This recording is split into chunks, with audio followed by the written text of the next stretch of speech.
अस्सलाम वालेकुम।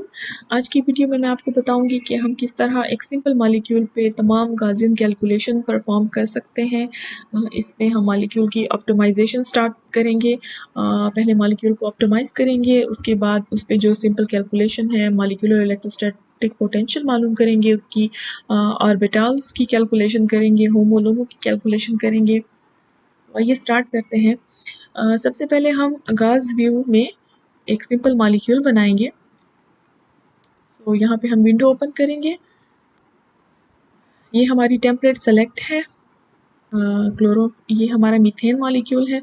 सो मीथेन को हम कन्वर्ट करेंगे। यहाँ पे अगर हम एक क्लोरो ग्रुप लगा लें, पीरियोडिक टेबल के टेम्पलेट में हम जाएंगे और यहाँ पर क्लोरीन को सेलेक्ट करके ये सिंगल एटम को सेलेक्ट करेंगे कनेक्टिविटी में, और ये हमारा क्लोरोमीथेन बन गया है। फिर अब इसको हम सेव करते हैं। जो हमारी गाउसियन की इनपुट फॉर्मेट होती है जिसको हम कहते हैं GJF, इस फॉर्मेट में हम सेव करेंगे। मैंने पहले से ही ऑलरेडी सेव किया हुआ है क्लोरोमीथेन के नाम से।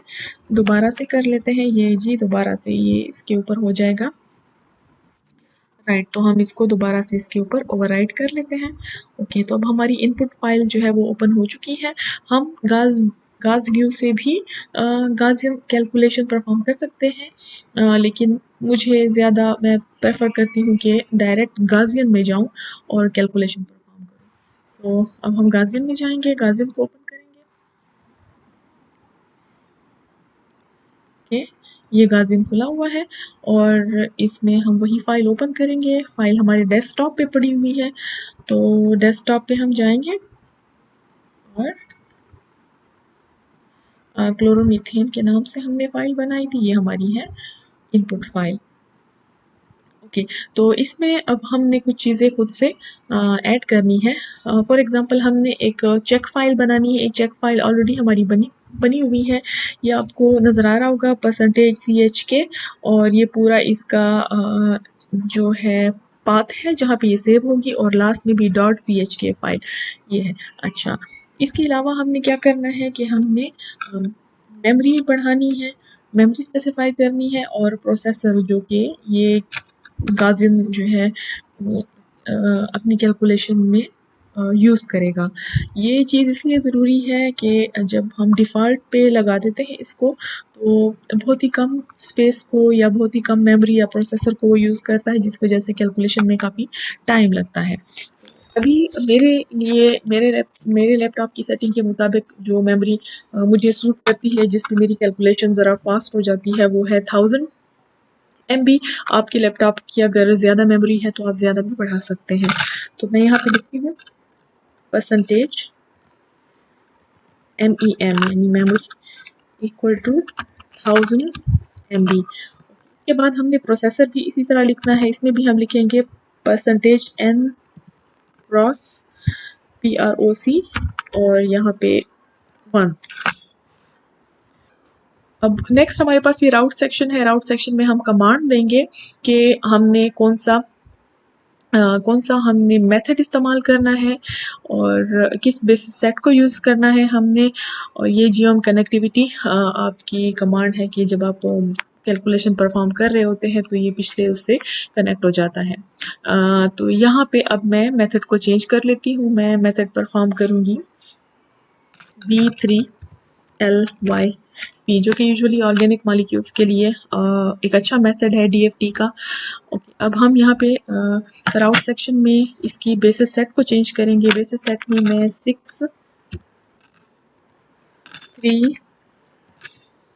6311G और PD ये मेथड सेलेक्ट करती हूँ। और उसके बाद चूँकि मैंने सबसे पहले मॉलिक्यूल को ऑप्टिमाइज़ करना है, जो हमारा फर्स्ट स्टेप है, सबसे पहले आप मॉलिक्यूल को ऑप्टिमाइज़ किया करें, तो मैं पहले मॉलिक्यूल की ऑप्टिमाइजेशन कर लूँगी। यहाँ पे अपनी मेमोरी के लिए जब आप दोबारा इनपुट फाइल को देखेंगे तो इसके लिए आप यहाँ पे टाइटल भी दे दें क्लोरोमीथेन। क्योंकि अब मैं ऑप्टिमाइजेशन कर रही हूँ तो अब साथ में मैं लिख दूँगी, बाकी कुछ चेंज करने की ज़रूरत नहीं है। ओके, तो अब हम इस फाइल को सेव कर लेंगे क्योंकि हमने यहाँ पे सेटिंग की है। एक हमारी GJF फाइल जो इनपुट फाइल थी वो सेव थी, हम उसी के ऊपर जो है इसको ओवरराइट कर रहे हैं ताकि ये हमारी इनपुट फाइल बन जाए।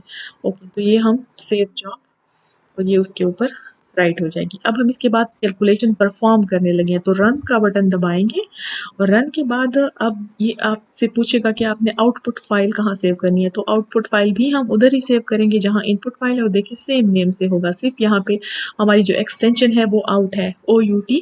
बाज़ औक़ात ये लॉग भी होती है और मेरे पास ये आउट की फॉर्म में फाइल सेव होती है, तो यहाँ पे हम इसको सेव कर लेंगे। अब देखें जी, कैलकुलेशन स्टार्ट हो जानी चाहिए। लगता है कि कुछ एरर आ गया है, तो हम एरर को देखते हैं कि हमने कमांड कहाँ पे गलत दी है। तो अक्सर जब आप देखेंगे आपको एरर नज़र आएगा जिसे आप पहचान सकते हैं कि आपने कहाँ पे गलती की है। ये हमारी इनपुट लाइन में कुछ एरर डिटेक्ट किया है। हाँ जी, देखिए DP इसमें एरर है, तो इसको हम ठीक कर लेते हैं। दोबारा से हम अपनी इनपुट फाइल को ओपन करते हैं, मॉडिफाइबल के कर लेते हैं इसको। असल में PD नहीं है, ये होता है DP। यही मिस्टेक थी ये। चलें, अब हम इसको दोबारा से सेव कर लेंगे। इसे रन करेंगे, दोबारा से भी पूछेगा कि कहाँ पे आपने आउटपुट फाइल को सेव करना है। दोबारा उधर जाएंगे क्योंकि ये हमारी आउटपुट फाइल पहले से सेव हो चुकी थी, उसी के ऊपर हम दोबारा से इसको राइट कर देंगे। तो अब आप देखेंगे कैलकुलेशन प्रॉपर्ली स्टार्ट हो चुकी है। अब इसको थोड़ा सा टाइम लगेगा कंप्लीट होने में। जो कोऑर्डिनेट्स हैं इनको कैलकुलेट कर रहा है, इसकी एनर्जी को कैलकुलेट किया जा रहा है, और जब मिनिमम एनर्जी की स्टेट पहुंच जाएगी तो उसके बाद कैलकुलेशन कंप्लीट हो जाएंगी। ओके, थोड़ा सा वेट करेंगे इसमें हम।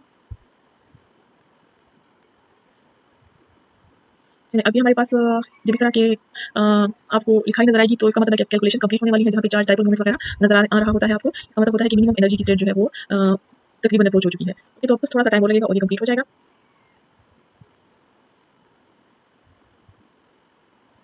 अगर मैं सिर्फ मीथेन करती तो टाइम हमारा बच जाता, चूंकि सिर्फ मैंने क्लोरीन बढ़ा दिया है, चेंज किया है, तो थोड़ा सा टाइम लग रहा है। ओके, जब यहाँ पे देखिए आपको ये लाइन नजर आएगी, नॉर्मल टर्मिनेशन ऑफ द गाजियन, और ये टाइम आपको बताया हुआ है डे, इसका मतलब है कि आपकी कैलकुलेशन कंप्लीट हो चुकी है।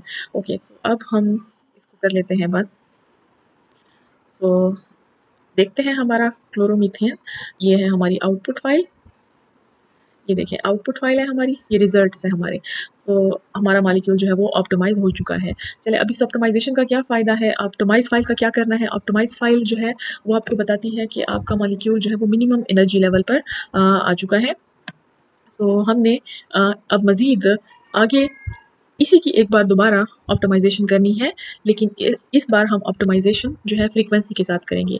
तो हम एक काम करेंगे, ये जो हमारी आउटपुट फाइल है इसको हम गाजियन में ओपन करते हैं। गाजियो में सॉरी, हम इसको ओपन करेंगे, जो हमारी आउटपुट फाइल थी, ये हमारी आउटपुट फाइल है, इसको हम ओपन करेंगे। ओके, ये देखिए ये हमारी आउटपुट फाइल है। इसी को अब दोबारा हम, चूंकि हमारे पास इसके कोऑर्डिनेट्स आ गए हैं आउटपुट फाइल के, तो हम इसी को दोबारा अब इनपुट फाइल के तौर पर सेव कर लेंगे। तो आप यहाँ से कोऑर्डिनेट लेकर भी सेव कर सकते हैं इनपुट फाइल में। मुझे ये तरीका ज़्यादा इजी लगता है, तो मैं इस तरीके से करूँगी। देखिए वो आउटपुट फाइल थी, वहाँ आउट लिखा था, लेकिन अब जब मैं इसको as a input file save करने लगी हूँ तो GJF की एक्सटेंशन साथ में आ जाएगी। अब चूंकि इसे मैं एक और कमांड बढ़ा रही हूँ और वो है फ्रीक्वेंसी की, तो मैं इस इनपुट फाइल में ये साथ में लिख दूँगी। मैं इसको सेव कर लेती हूँ दोबारा। चलिए जी, ये मेरा सेव हो गया है। इसको मैं बंद करती हूँ और फिर से गाजियन को ओपन करूँगी। तो गाजियन मेरा ओपन हो जाएगा। अब मैं एक बार दोबारा से ऑप्टिमाइजेशन का प्रोसेस परफॉर्म करूँगी, लेकिन इस बार फ्रीक्वेंसी भी साथ में इंक्लूड होगी। तो ये ऑप्टिमाइजेशन है। ऑप्टिमाइजेशन के बाद मैं लिख लेती हूँ फ्रीक्वेंसी, FREQ। ये कमांड हो गई है। बाकी चूंकि वो वही इनपुट फाइल थी तो सब कुछ ठीक था, इसमें मुझे कुछ करने की ज़रूरत नहीं है। सिर्फ यहाँ पे फ्रीक्वेंसी लिखूँगी ताकि मुझे याद रहे कि ये मेरी ये वाली इनपुट फाइल थी। चलिए, अब इसको हम सेव जॉब कर लेते हैं। हमारी इनपुट फाइल में जो चेंजेस की थी वो सेव हो गई हैं। अब हम इसको फिर से रन करेंगे और फिर एक दोबारा से हमारे पास आउट फाइल आएगी, जिसको हम यहाँ पे सेव कर लेंगे। तो अभी फाइल हमारी सेव होने लगी है। चूंकि ऑप्टिमाइजेशन एक बार हो चुकी है तो अब ये ज़रा कम टाइम लेगा, क्योंकि already molecule minimum energy level पे है। सिर्फ यहाँ पे अब इसने फ्रीक्वेंसी को कैलकुलेट करना है कि कोई नेगेटिव फ्रीक्वेंसी तो नहीं आ रही, क्योंकि अगर आपका मॉलिक्यूल ऑलरेडी मिनिमम एनर्जी पर होगा तो वो आपको कोई नेगेटिव फ्रीक्वेंसी नहीं दिखाएगा। लेकिन अगर मॉलिक्यूल आपका ग्राउंड स्टेट में नहीं है और हाई एनर्जी लेवल पे है, तब वो आपको नेगेटिव नेगेटिव फ्रीक्वेंसी दिखा सकता है। सो इट मीन्स के मॉलिक्यूल अगर ग्राउंड स्टेट पे है, नॉर्मल स्टेट में है, तो उसको नेगेटिव फ्रीक्वेंसी नहीं दिखानी चाहिए। और अगर वो नेगेटिव फ्रीक्वेंसी दिखा रहा है, इसका मतलब है आपकी ऑप्टिमाइजेशन ठीक नहीं हुई और आपने मॉलिक्यूल को दोबारा से ऑप्टिमाइज करना है। और अगर आप एक एक्साइटेड स्टेट पर मॉलिक्यूल की ऑप्टिमाइजेशन देख रहे हैं और उस वक्त आपको कोई नेगेटिव फ्रीक्वेंसी नहीं नजर आती, इसका मतलब है कि आपने कैलकुलेशन गलत की है। चलिए जी, तो हमारी कैलकुलेशन कंप्लीट हो चुकी है। जब आप इस लाइन को देखें, नॉर्मल टर्मिनेशन ऑफ गाउसियन 09, तो इसका मतलब है आपकी कैलकुलेशन कंप्लीट हो गई है। तो इसको हम बंद करते हैं और फिर से हम अपनी आउट फाइल को देखते हैं। यहाँ से मैं दोबारा से इसको ओपन करूंगी। ये है मेरी आउटपुट फाइल। अच्छा, अब मुझे कैसे पता चलेगा कि कोई नेगेटिव फ्रीक्वेंसी है या नहीं है? एक तो आप इसकी ये जो नोट नोट पैड में इसकी फाइल को देखेंगे, ओपन करेंगे, तो यहाँ पे नीचे जाएंगे, आपको फ्रीक्वेंसीज में कोई फ्रीक्वेंसी नजर आएगी कि वो नेगेटिव है या नहीं है यहाँ पर। ओके, तो अगर यहाँ पे आपको पता ना चले और थोड़ा मुश्किल लगे, आप एक और काम भी कर सकते हैं कि गाज व्यू में जाएं। गाज व्यू में भी वाली फाइल जो है इसको ओपन करें, आउट फाइल, और रिजल्ट के सेक्शन में जाएं। चूंकि आपने यहाँ पे फ्रीक्वेंसी कैलकुलेट की है, तो ये वाइब्रेशन वाला जो टैब है ये ओपन होगा, आपको अलाउ करेगा ओपन होने के लिए। आप इसको खोलेंगे। ओके, यहाँ पे आप फ्रीक्वेंसीज देख सकते हैं, तमाम फ्रीक्वेंसीज हैं, पॉजिटिव हैं। और एक और काम भी आप कर सकते हैं कि रिजल्ट के सेक्शन ही में जाएं और समरी को ओपन करें। समरी को ओपन करेंगे तो आप देखेंगे कि आपके पास कोई फ्रीक्वेंसी नेगेटिव है या नहीं है। इमेजिनरी फ्रीक्वेंसी 0, इसका मतलब है कि सारी फ्रीक्वेंसीज पॉजिटिव है, कोई भी नेगेटिव नहीं है। इसका मतलब है कि कैलकुलेशन जो है वो बिल्कुल ठीक हुई है। और इसका आपको बाकी सारी डिटेल भी दी हुई है कि जी पॉइंट ग्रुप क्या है, पोलराइजेबिलिटी क्या है, डायपोल मोमेंट, सब कुछ, एनर्जी वगैरह आपको बताया हुआ है। तो अब हम इसकी फ्रीक्वेंसी को देखते हैं। ये हमारे पास वाइब्रेशनल फ्रीक्वेंसी है इसकी। तो अब हम एनिमेशन स्टार्ट करते हैं। ये देखें, अब किसी भी फ्रीक्वेंसी पे आप क्लिक करें तो आपको पता चल जाएगा कि यहाँ पे कौन सी वाइब्रेशन हो रही है, बेंडिंग है, स्ट्रेचिंग है, रॉकिंग है।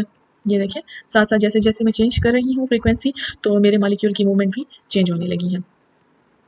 इस तरह आप यहाँ से डेटा ले सकते हैं। और इसके अलावा आप यहाँ से स्पेक्ट्रा भी ले सकते हैं। देखिए, स्पेक्ट्रा पे आप परफॉर्म करें तो आपके पास ये स्पेक्ट्रा आ जाएगा। मैंने स्पेक्ट्रा की सेटिंग चेंज की हुई है यहाँ पर, तो ये काम हो गया है। अच्छा, अब इसका क्या फ़ायदा है? हमने जब वो देख लिया कि मॉलिक्यूल की ऑप्टिमाइजेशन बिल्कुल ठीक तरीके से हुई है, क्योंकि इसमें कोई भी नेगेटिव फ्रीक्वेंसी मौजूद नहीं है। तो अब हमने इसको आगे कैलकुलेशन के लिए परफॉर्म, मतलब आगे कैलकुलेशन इस पर अब हम रन करेंगे। तो अगली जो कैलकुलेशन हम इस पर रन करेंगे, वो हम कोई भी कैलकुलेशन ले सकते हैं। जैसे कि मैं इस पे जो है time dependent density functional theory apply कर सकती हूँ, इलेक्ट्रोस्टैटिक पोटेंशियल मालूम कर सकती हूँ, एनबीओ कैलकुलेशन जो है इसकी परफॉर्म कर सकते हैं। ESP इलेक्ट्रोस्टैटिक पोटेंशियल भी हम कर सकते हैं, और ऑर्बिटल्स की कैलकुलेशन भी हम सेम उसमें मालूम कर सकते हैं।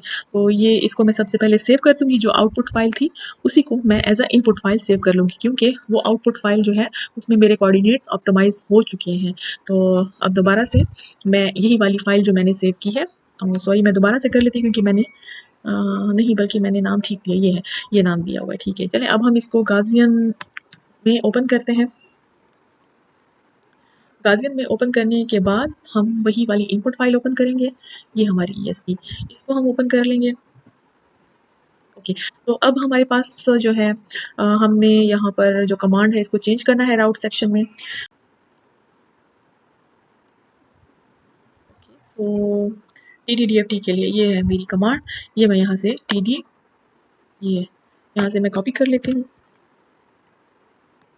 यहाँ पे मैं पेस्ट कर दूँगी। तो यहाँ पे मैं इसको पेस्ट कर लेती हूँ और TDDFT को हम यहाँ से हटा देते हैं। ओके, तो ये हमारी जो है राउट सेक्शन में सेटिंग हो गई है कमांड की, और एंड स्टेट जो है 40 मैंने की है। आपको जितनी चाहिए आप कर सकते हैं, 6 कर सकते हैं, 3 कर सकते हैं, 10 कर सकते हैं, 40 है तो 40 जो है इस पर टाइम ज़्यादा लगेगा, मैक्सिमम समझ लें आप। ओके, तो अब हम इस इनपुट फाइल को दोबारा से सेव कर लेंगे ताकि ये हमारे पास सेव रहे। और सॉरी, मैं यहाँ पर इसका टाइटल देना भूल गई, और ये है ESP इलेक्ट्रोस्टैटिक पोटेंशियल। तो इस चीज़ को मैं सेव कर लूँगी।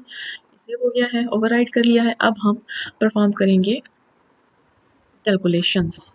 तो दोबारा से अब इसकी आउटपुट फाइल को मैं सेम जगह पर, सेम फोल्डर में सेव करूँगी और राइट कर देते हैं। अब जी हमारी कैलकुलेशन स्टार्ट हो चुकी है। थोड़ा सा इसको टाइम लगेगा कैलकुलेट होने में। ओके, तो जब भी कैलकुलेशन कंप्लीट हो जाएगी तो हम उस एक ही फाइल से ऑर्बिटल्स, फ्रंटियर मॉलिक्यूलर ऑर्बिटल्स भी कैलकुलेट कर सकते हैं, और इलेक्ट्रोस्टैटिक पोटेंशियल भी हम उसी फाइल से कैलकुलेट कर सकते हैं। तो चलिए देखते हैं हम किस तरह इलेक्ट्रोस्टैटिक पोटेंशियल कैलकुलेट करेंगे। ये तो अच्छा है कि मॉलिक्यूल छोटा है, वरना इससे बहुत टाइम लगता है, बाज़ औक़ात तो 2-3 दिन भी लग जाते हैं कैलकुलेशन में। हमारे पास सिस्टम छोटा होता है, अगर आप इसको सुपर कंप्यूटर पे परफॉर्म करेंगे तो ऑब्वियसली आपका टाइम कम लगेगा। लेकिन जब आप इसको घर के लैपटॉप पे या कंप्यूटर पे करेंगे तो आपकी मॉलिक्यूल के साइज़ पे डिपेंड करता है। ये देखिए, ये सारी स्टेट्स आपको शो हो रही होंगी, एक्साइटेड स्टेट, और ये हमारी कैलकुलेशन कंप्लीट हो गई है, नॉर्मल टर्मिनेशन हो गया है। ओके, तो हम इसको कर लेते हैं बंद, और इसको अब हम ओपन करते हैं। तो ये हमारी है आउटपुट फाइल। ये देखिए, ये आउटपुट फाइल है इसकी ESP की, ये इसकी इनपुट फाइल थी, और ये इसकी CHK फाइल है। तो अब जिस फाइल को हमने यूज़ करना है इलेक्ट्रोस्टैटिक पोटेंशियल के लिए, वो है CHK फाइल। तो सबसे पहले आप CHK फाइल को ओपन करेंगे, रिजल्ट के टैब में जाएंगे, यहाँ पे आपने सरफेस एंड कंटूर को ओपन करना है, और सरफेस कंटूर ओपन करने के बाद ये आपने क्यूब एक्शन परफॉर्म करना है। तो अब हम करेंगे न्यू क्यूब। न्यू क्यूब हमारे पास हमने करना है टोटल डेंसिटी पे। टोटल डेंसिटी आप करेंगे और इसको इसी तरह रहने दें, और इसको हम ओके कर लेते हैं। थोड़ा सा टाइम लगेगा क्यूब को लोड होने में। ये देखिए, क्यूब लोड हो गया है। अब इसी को सेलेक्ट करके तो यहाँ पे हम यहाँ पे देंगे न्यू मैप सरफेस। तो यहाँ पे आपका ESP सेलेक्ट करना है आपने, ओके कर दें। अब इस पे इलेक्ट्रोस्टैटिक पोटेंशियल जो है वो कैलकुलेट हो रही है। ये देखिए, मॉलिक्यूल चूँकि छोटा था तो वो जल्दी से हो गया है। ये हमारे मॉलिक्यूल पे इलेक्ट्रोस्टैटिक पोटेंशियल दिखाई जा रही है।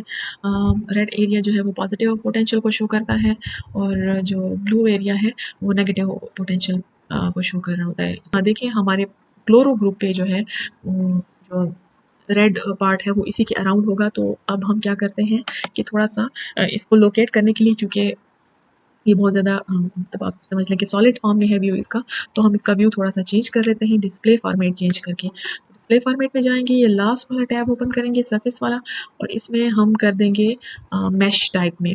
आप ट्रांसपेरेंट में भी कर सकते हैं। तो अगर मैं इस पर हाइड बैकग्राउंड कर दूँ तो मुझे और भी क्लियर नज़र आएगा। ये देखिए, इसको ओके कर लेते हैं। अब आपको क्लियर ही नज़र आ रहा होगा। एक और काम आप कर सकते हैं, इसको कलर्स को ज़्यादा ड्रास्टिक और वाइब्रेंट बनाने के लिए, मॉलिक्यूल टू मॉलिक्यूल डिपेंड करता है। ये 2 है, इसको कर दें आप 1, और इस साइड पे भी जो भी नंबर हो उसको आप कर दें 1। तो अब आप अगर देखेंगे इसमें तो इतना चेंज नहीं था, 2 और 1 में तो ज़्यादा डिफरेंस नहीं है, तो आपको इतना फ़र्क नज़र नहीं आएगा बहरहाल। तो यहाँ से अब आप इसको सेव कर सकते हैं फाइल को। इस पे राइट क्लिक करती हूँ, और फिर हम सेव इमेज पे जाएंगे।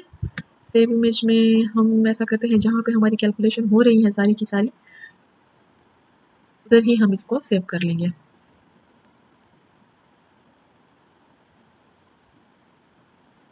ये देखिए, ऑलरेडी खुला हुआ है डेस्कटॉप पे ये क्लोरोमीथेन वाला मेरा। इसमें मैं इसको नाम दे देती हूँ ESP। तो मैं इसको सेव कर लेती हूँ, ये हाई क्वालिटी में सेव हो जाएगा मेरे पास। वैसे आप इसका स्क्रीनशॉट भी ले सकते हैं, जैसे आपको सूटेबल लगे। तो अब हम इसको इधर से कर लेते हैं क्लोज, और इसी मॉलिक्यूल पे जो हमारी आउटपुट फाइल थी, अब हम इसके ऑर्बिटल्स, फ्रंटियर मॉलिक्यूलर ऑर्बिटल्स देखते हैं। तो दोबारा से मैं इसको ओपन करूँगी, वही वाली फाइल जो मेरे पास चेक फाइल थी, उसको मैं ओपन करूँगी। चेक फाइल को ओपन करने के बाद ही आपको नज़र आ रहा होगा ऑर्बिटल छोटा सा बना हुआ है। तो इस ऑर्बिटल को ओपन करेंगे, ये मेरे पास ऑर्बिटल आ गए हैं। तो इसके बाद अब हम कैलकुलेट करेंगे ऑर्बिटल। ये हाइलाइट जितने भी मतलब हैं, ये आपको बता रहे हैं कि कौन-कौन से ऑर्बिटल जो है वो आपने वो करने हैं, कैलकुलेट करने हैं। तो जो है हाइलाइटेड हैं, हाँ जी, हाइलाइटेड मुझे चाहिए। ये आपका मेनली जो है होमो है, और ये आपका लोमो है। Highest occupied molecular orbital and lowest unoccupied molecular orbital, उनकी एनर्जी भी साथ दी हुई है। तो अब मैं ये होमो -1, होमो -2 को भी मैं साथ में इंक्लूड कर देती हूँ, और ये लोमो को भी इसी तरह साथ में इंक्लूड कर लेती हूँ। लोमो मेरे पास 3 हो चुके हैं, और होमो भी 3 हो चुके हैं। तो अब हम इसको अपडेट करते हैं। अभी कैलकुलेशन स्टार्ट हो चुकी है।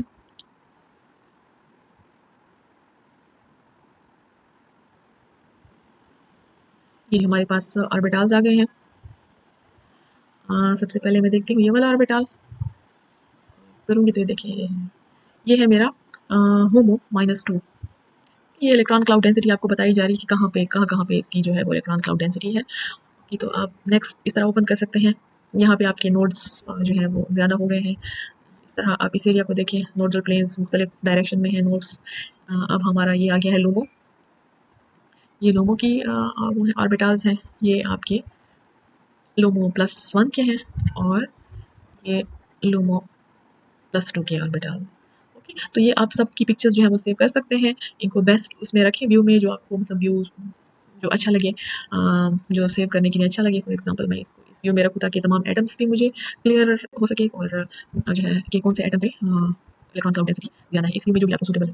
ओके, तो आप इसको कर सकते हैं। ये शिफ्ट दबाकर आप एरो को नीचे लाएँ तो आपका पूरा व्यू नजर आएगा। ओके, अब मैं इसमें फाइल में जाऊँगी और सेव इमेज फाइल एज़, इसको मैं सेव कर दूँगी। इसको मैं क्लिक करूँगी, यहाँ पे सेट फाइल एज़ को जब मैं ओपन करूँगी तो मेरे पास ऑप्शन आ जाएगी पिक्चर को सेव करने का। अगेन टिफ फॉर्मेट में मैं इसको सेव करूँगी। ये देखिए मैंने ये वाला ओपन किया हुआ था जो कि है मेरा LUMO+2, तो मैं इस फाइल का नाम दे दूँगी LUMO+2। ओके, ये मैंने LUMO+2 सेव किया, इसको अब हम कर लेते हैं सेव। अब मैं दूसरा वाला ओपन करती हूँ, इसको भी हम बेस्ट व्यू पे रखेंगे ताकि आसानी से आपको नज़र आ सके। आई थिंक ये व्यू बेहतर रहेगा। थोड़ा सा छोटा कर लेते हैं ताकि ये फिट आ जाए। जूम इन कर लेती हूँ और थोड़ा सा इसको शिफ्ट दबा के नीचे ले आते हैं। अब इसको हम सेव कर लेते हैं, फाइल में जाएंगे सेव एज और नाम इसका चेंज कर लेते हैं। ये है मेरे पास LUMO+1, ये हो गया है। ओके, अब हम इसको भी सेव कर लेते हैं। ये अब हम इसको कर लेंगे, ये आ गया है हमारा ओनली LUMO। ये आई थिंक ये भी इसका अच्छा है, लेकिन वो देखिए इसका वो कटा हुआ है थोड़ा सा। मैं थोड़ा सा नीचे कर लूँ, मैं शिफ्ट दबा के नीचे कर लूँ और थोड़ा सा मैं इसको जूम इन भी करूँ। अब मेरे ख्याल से ये भी इसका अच्छा रहेगा। इसको सेव कर लेते हैं। आप अपने व्यू के मुताबिक देख लें जैसे आपको सूटेबल लगे। आपका मॉलिक्यूल तो छोटा नहीं होगा, ज़रा बड़ा होगा। इसका नाम है LUMO को सेव कर लेते हैं। ये सारे मैंने LUMO सेव किया, आप इस तरह HOMO भी सेव कर सकते हैं, तो यहाँ से जो है आप ऑर्बिटल की कैलकुलेशंस कर सकते हैं। चलें, तो आज की वीडियो में इतना काफ़ी है। नेक्स्ट वीडियो में मैं आपको बताऊँगी कि आप किस तरह LUMO से ग्लोबल रिएक्टिविटी, आप जो है HOMO LUMO से, या फिर जिनको हम फ्रंटियर मॉलिक्यूलर ऑर्बिटल बोलते हैं, उनसे ग्लोबल रिएक्टिविटी पैरामीटर कैसे कैलकुलेट कर सकते हैं। Okay, thank you, bye.